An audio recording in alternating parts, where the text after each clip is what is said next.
ketika Persija ini sudah dominan, selalu agak mengendor di pertengahan dan akhir babak kedua. Yang itu sering bikin deg-degan pasti fans Persija, pasti di Jackmania gitu loh. Kemarin lawan Malut pun juga seperti itu.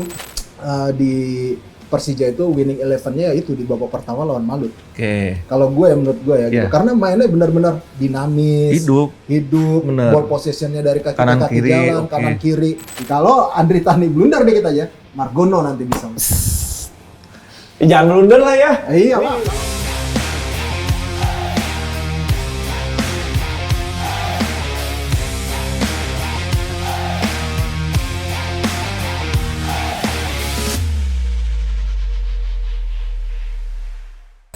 Halo Jackmania, kembali lagi di Terbola-Bola dan alhamdulillah akhirnya Macan Kemayoran Persija meraih kemenangan di pekan ke-22 dan pekan 23.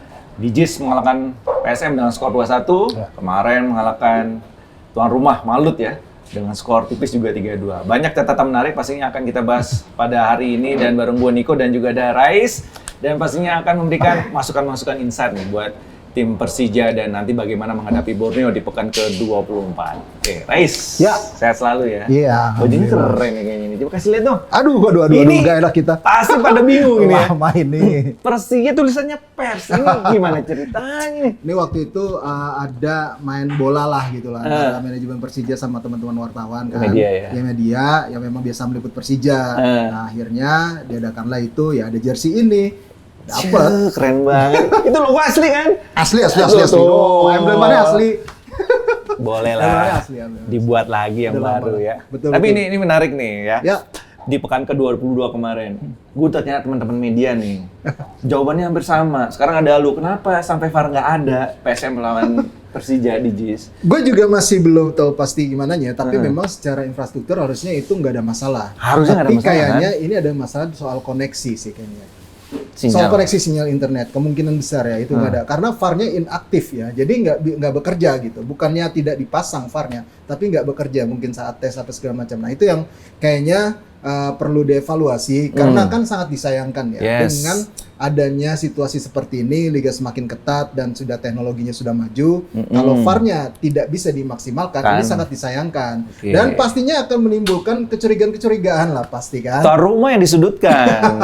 Iya kan? Iya, tapi kan belum tentu tuan rumah juga gitu. Ini kan mungkin ada vendor juga kan, kita nggak tahu. Benar. Untuk penyedia VAR ini gitu. Jadi bukan tuan rumah itu adalah memfasilitasi tempatnya doang. Nah, tuh benar. Tahu gua, untuk venue-nya doang difasilitasi ditaruh di mana nih untuk peralatan VAR. Semuanya itu kan vendornya dari operator pasti dari I-League gitu. Jadi itu yang memang mesti dipertanyakan. Gitu. Intinya Jadi adalah kalau klubnya ya mungkin nggak mau juga, bahkan kan Mauricio Sosa juga menyayangkan juga. Iya benar. Nggak cuma si siapa Thomas Truka Sama gitu. suka, iya. Jadi intinya ya itu tadi wasit VAR juga pastinya tidak bekerja maksimal ya. Orang nggak bisa. Pokoknya sebelum pertandingan sudah diumumkan bahwa kendala teknis dari VAR ini sudah diumumkan dari kedua pelatih, kedua tim, dan mereka oke ya udah gas aja terus. Tapi kan ya itu tadi, apakah ini pertama kali terjadi?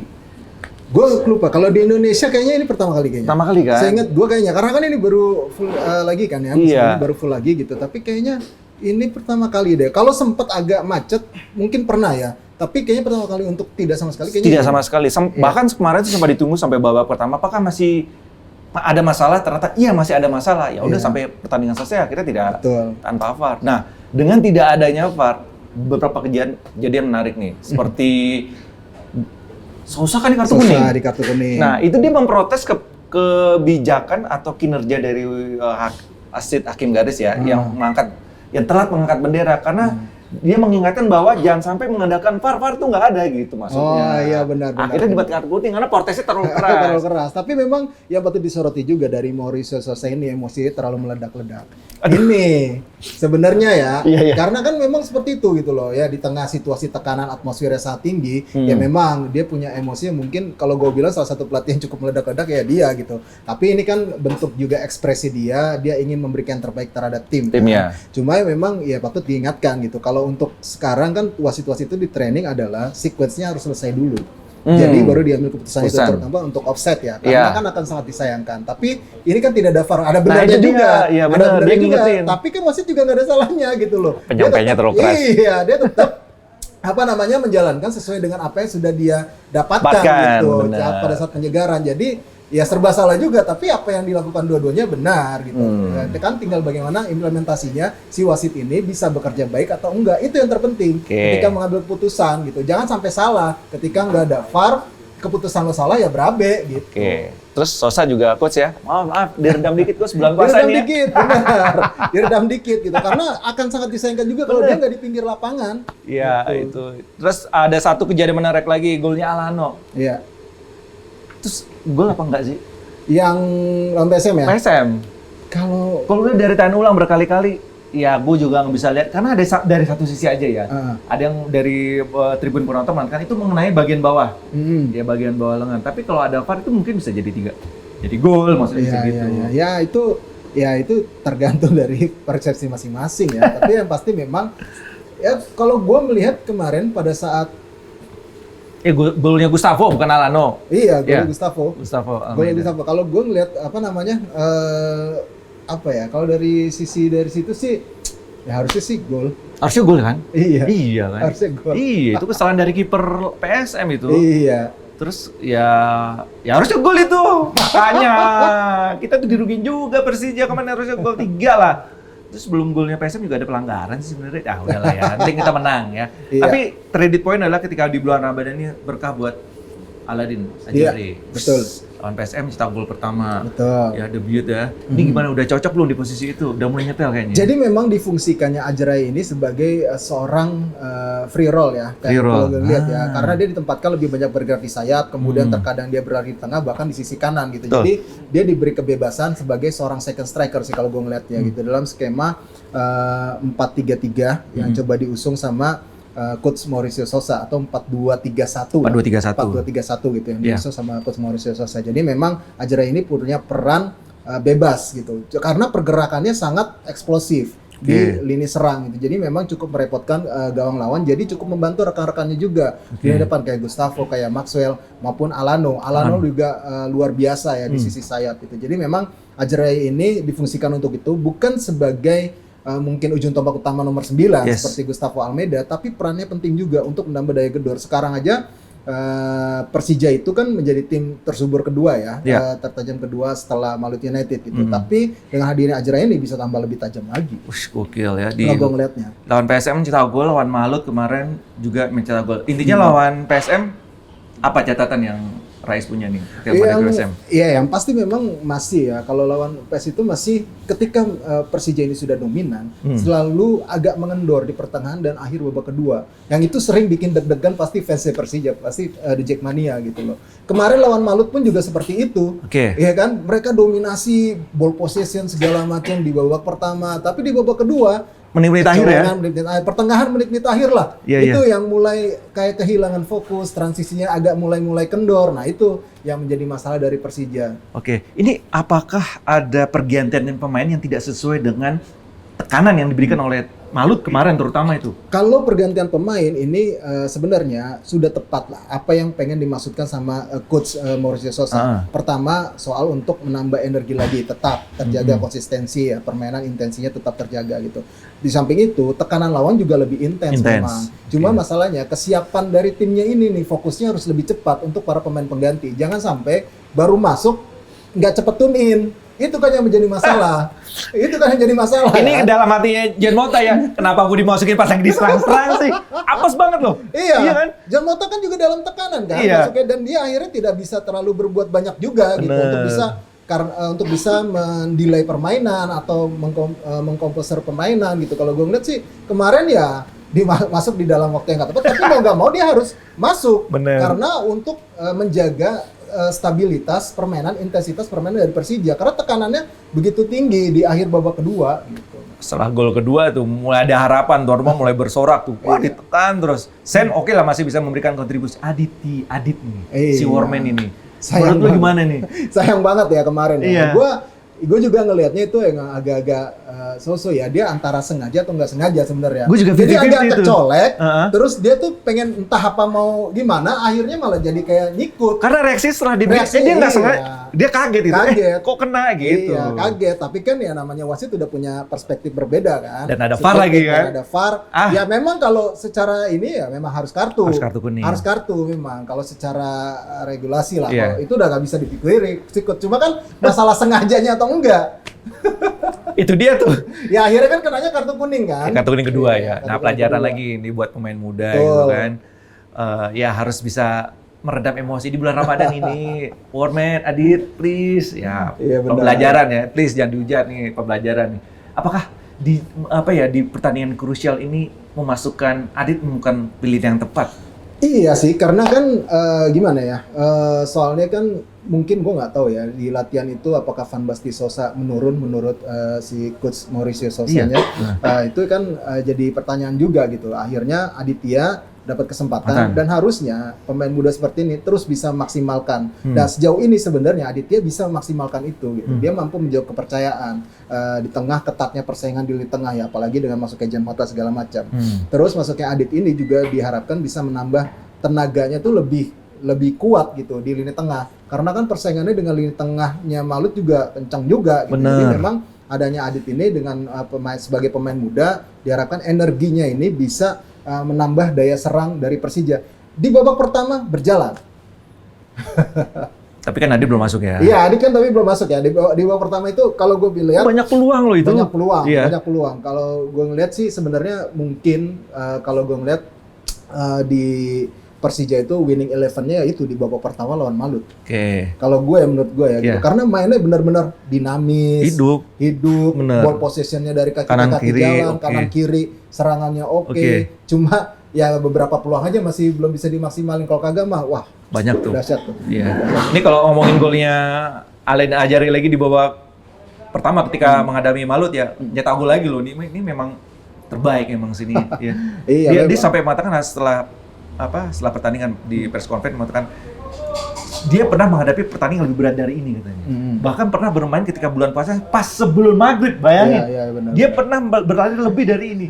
Karena kan di negara mayoritas muslim dia kayaknya ini deh mungkin yang menjalankan ibadah puasa sambil bertanding gitu kan. Karena kalau di Eropa kan udah biasa gitu. Tapi memang kalau gue ngeliat Aledin Ajraya ini salah satu pembelian yang tepat sejauh ini. Kalau tepat ya. Dan mungkin di putaran kedua ini termasuk yang paling bagus lah pembeliannya ya. Untuk di putaran kedua.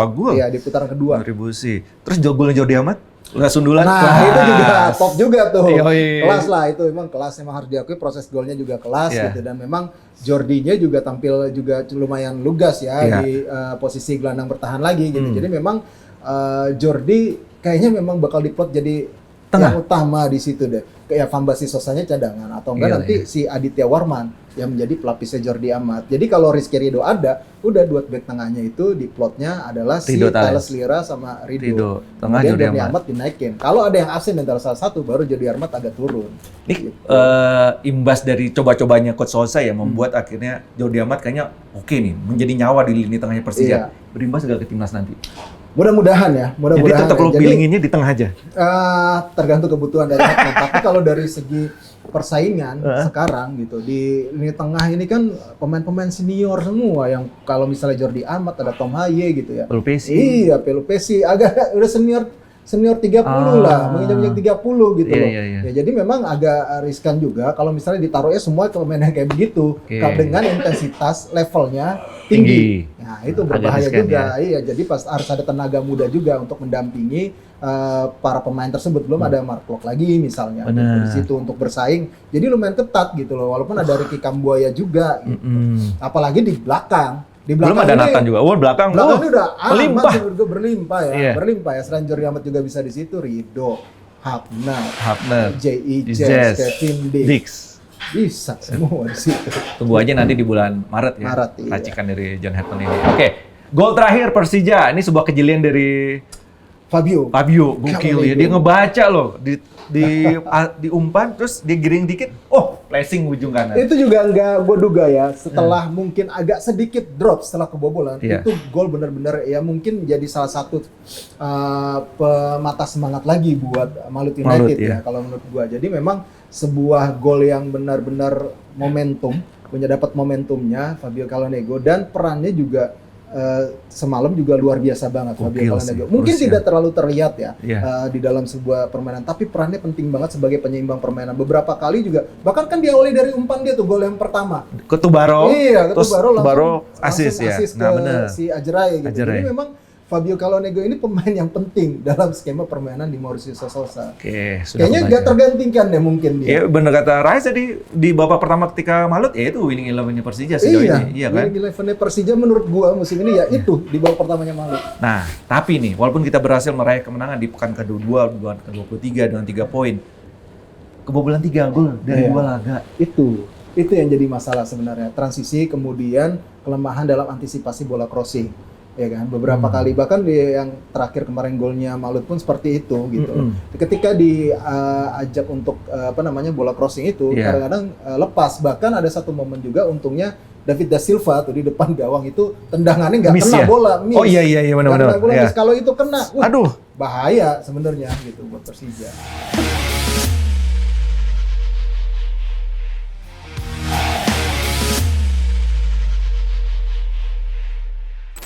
Oke, berarti bagaimana di gol pertama lah ya, itu memang kejadian dari pemain depannya Malut, si siapa lupa gue.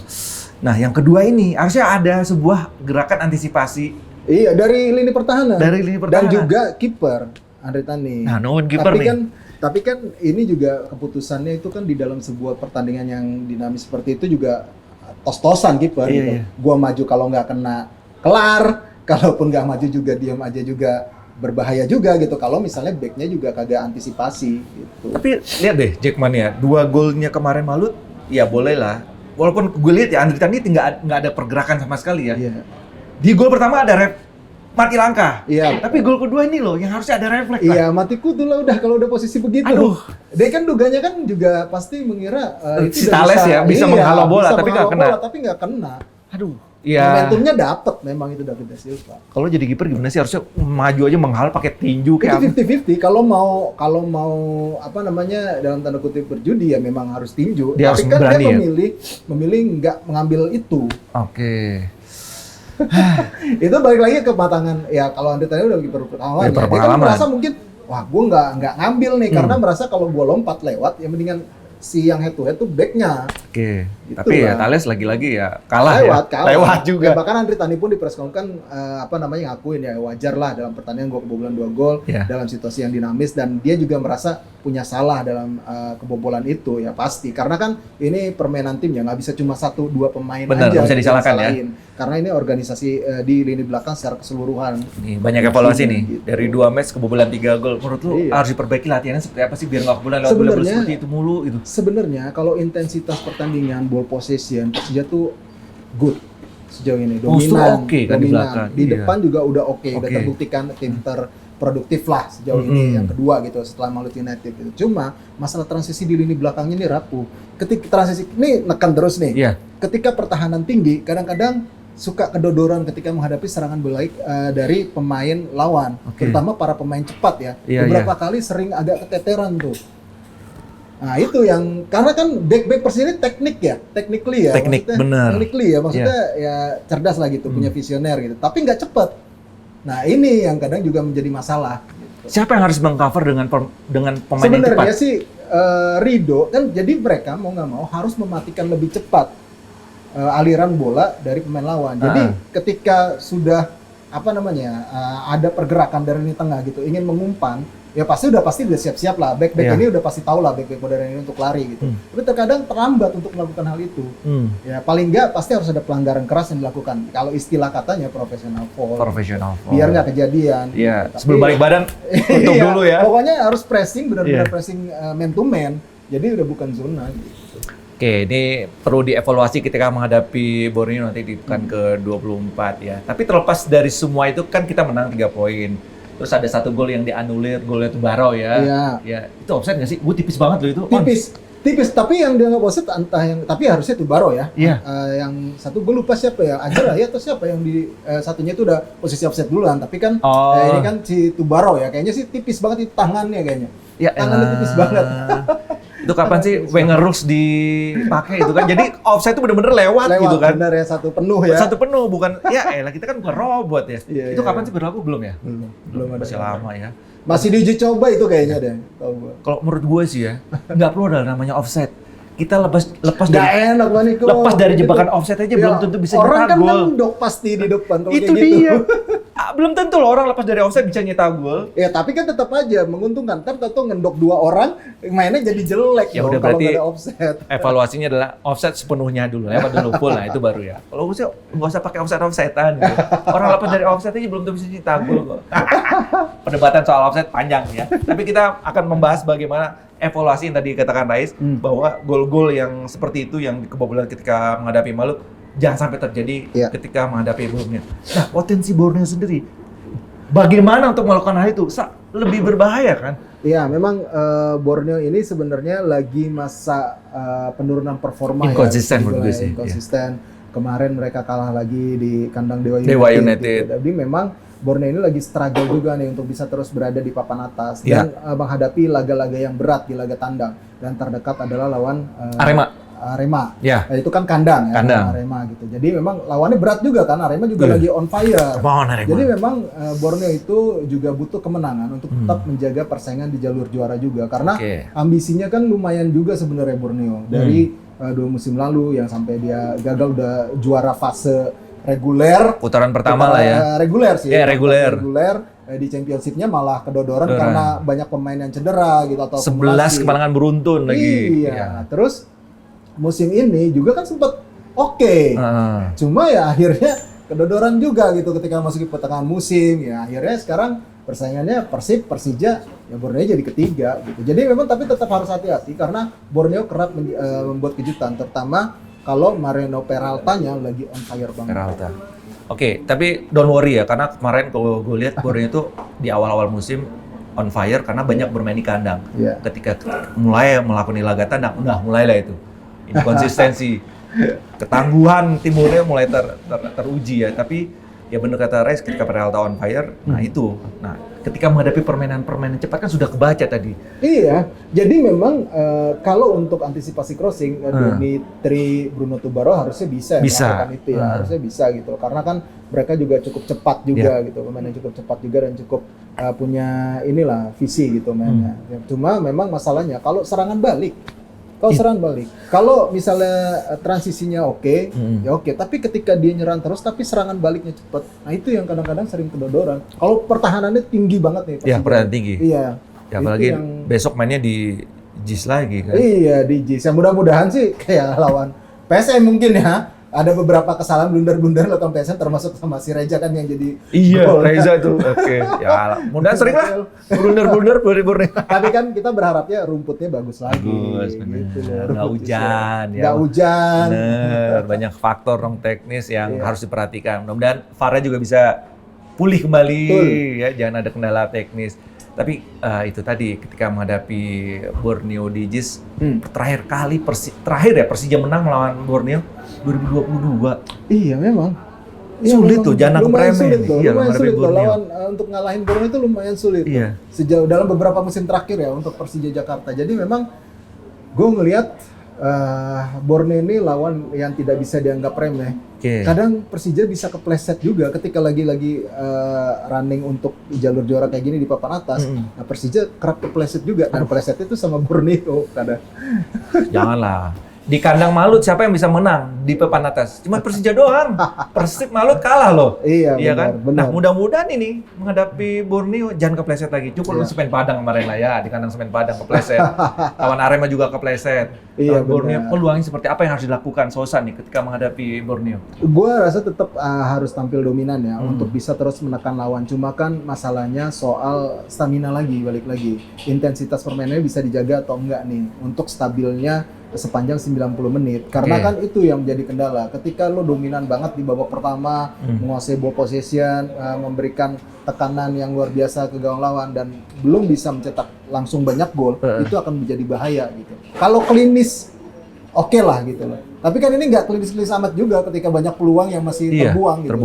itu kan jadi masalah juga walaupun sekarang Persija adalah tim terproduktif lagi-lagi gue sebut itu. Betul. Yang kedua setelah Malut United gitu. Tapi beberapa momen terkadang sangat disayangkan. Banyak peluang yang mereka ciptakan ya nggak nemu gitu. Mungkin lagi off day aja kali ya. Karena kan itu namanya juga dalam sebuah kompetisi yang panjang pastinya ada on off-nya gitu. Tapi yang pasti memang ketika sudah tampil dominan, Persija harus hati-hati untuk transisinya ketika menghadapi serangan balik cepat lawan. Dan itu biasanya terjadi di babak kedua. Iya. Ya, ketika tenaga sudah mulai habis, di tengah Jordi itu. Amat sudah mulai habis. Nah, Tubaro diganti, itu dia. Doni Tri diganti, tengah udah mulai kedodoran. Udah mulai kedodoran. Nah, itu dia udah.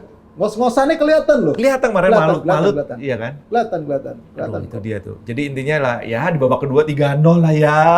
Atau 2-0 ketika menghadapi Malut itu udah paling benar tuh. Iya, kemarin Malut itu 2-0 aja tuh udah. Tadinya kan aman ya, ternyata kan enggak juga. Pas udah kehabisan stamina, untungnya Malut juga nggak terlalu klinis juga. Aduh. Itu paketan Persib kemarin ya di lini depan ngeri banget. Ciro, Da Silva. Ngeri. Ya itu yang. Tapi Ciro kemarin kalau gue bilang agak lumayan bisa dimatiin. Iya. Oke lah. Dulu tuh baru. Ya motivasi ya. Lini belakang ini nunjukin. Kayaknya kebobolan juga. Ya itu PR tadi. Kebobolan 3 gol di 2 lagi itu bukan catatan yang bagus. Betul. Mudah-mudahan bisa diperbaiki next ya. Nah ini kalau kita ngomongin Alano. Tapi menurut lu kemarin ya man of the match siapa dulu sebelum ngomongin Alano? Gue antara Alano atau Fabio Calcanego. Tapi kayaknya sih Fabio Calcanego. Fabio di tengah ya? Iya, Fabio Calcanego sih kemarin. Oke. Kalau menurut gua. Nah, ini catatan buat Alano nih. Kartu kuning. Kartu kuning. 9 kartu kuning, 1 kartu merah. Total. Terkontaminasi dari pelatih atau memang karakter dia seperti ini? Enggak, jadi ini bagian dari, kalau gua ngeliatnya dari situasi pertandingan juga sih. Tapi kadang juga Alano responnya terlalu berlebihan menurut gua gitu. Jadi akhirnya membuat dia banyak terkena kartu kuning gitu. Nah ini yang harus diredam sama si Alano sebenarnya. Kalau secara skill udah nggak diragukan ini pemain. Yeah. Bagus ini pemain, dan untuk lini serang Persija tuh memang benar-benar dia andalan lah gitu loh. Udah terbukti lah ya dengan 6 gol dan plus asisnya itu, dan gue ngelihat Alano ini tinggal bagaimana dia bisa meredam emosi itu. Di press con juga kan Coach Mauricio Sousa juga udah ngomong ya bagaimana sebenarnya mereka tuh udah berbicara soal Alano untuk bisa mengevaluasi diri dan bisa lebih wise lah, bisa lebih meredam gitu soal itu gitu. Tapi dia juga membela Alano. Ini kan bagian dari cara Alano juga ingin tampil sebaik mungkin bersama Persija gitu. Jadi memang ya ini imbasnya ya dia harus rajin kena kartu gitu. Terkadang juga kartunya juga mungkin yang dia nggak duga juga. Ya. Kalau kata Mauricio Sousa kan juga kayaknya nggak pantas Alano dapat kartu malah gitu. Ya kalau besok lawan Borneo kena kartu kuning berarti next match akumulasi. Siap-siap backupnya nih. Ketika lawan Arema kan nggak ada Alano tuh, kesulitan juga. Kesulitan paling Arli Witan. Iya, atau enggak Ajerai. Ajerai di kanan, si Maxwell di kiri. Tapi Ajerai udah paling bagus sebelah kiri sih. Iya. Ya entah nanti kita lihat Jen Mota mungkin starter dari awal ya.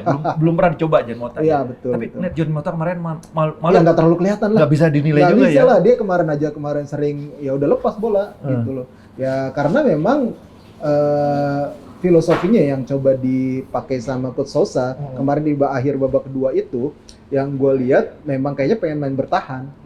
Pengen main bertahan. Defense, jadi ya para pemain itu udah nunggu ketika dapat bola.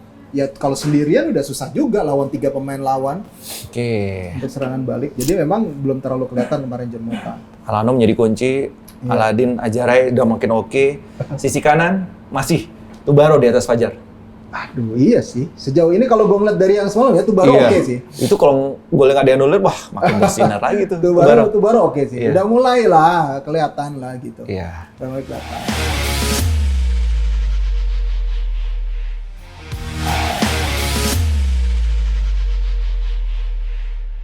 Udah ya, jadi kita selanjutnya akan melihat bagaimana the best starting lineup versi Rais. Apakah ada rotasi ketika menghadapi Borneo nanti di pekan ke-24 itu masih awal Maret ya. Masih ada waktu sih ya istirahat. Harusnya sih winning 11 lawan Maluku kemarin diturunin. Iya, gue sih itu sih starting 11 gue kayaknya ini yang terbaik Persija musim ini. Ya semalam lawan Malut ya. Karena secara ball possession bola alirannya ngalir.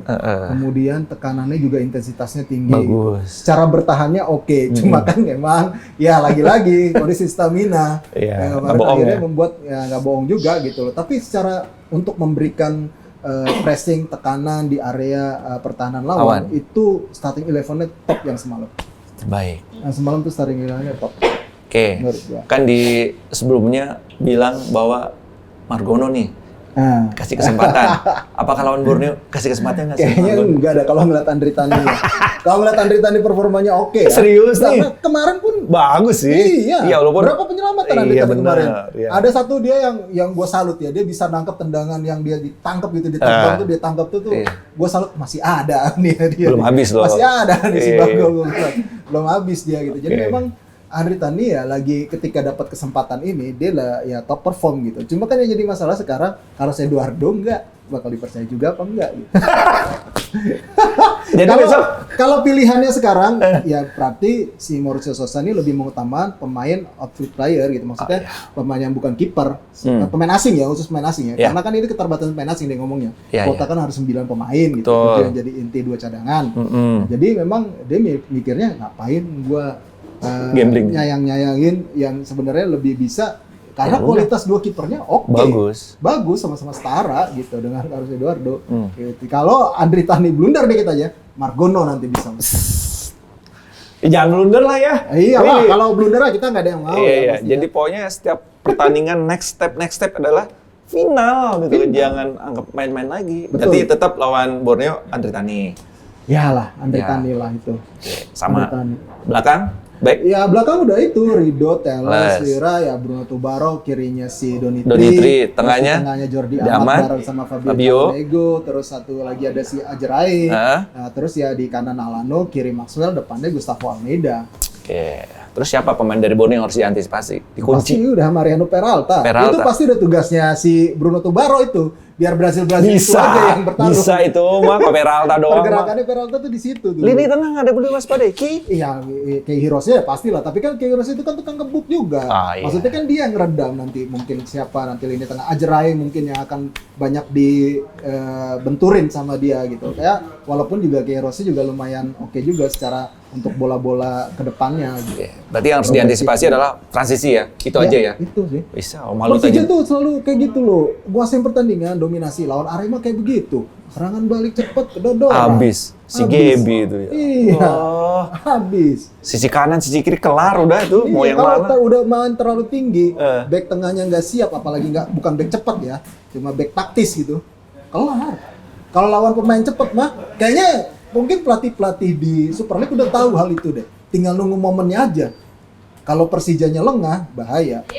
Babak kedua sih. Babak pertama sih bisa. Ya, babak kedua itu yang hati-hati. Stamina itu udah. Iya, itu yang hati-hati. Itu yang hati-hati. Gimana cara ngeredamnya ya?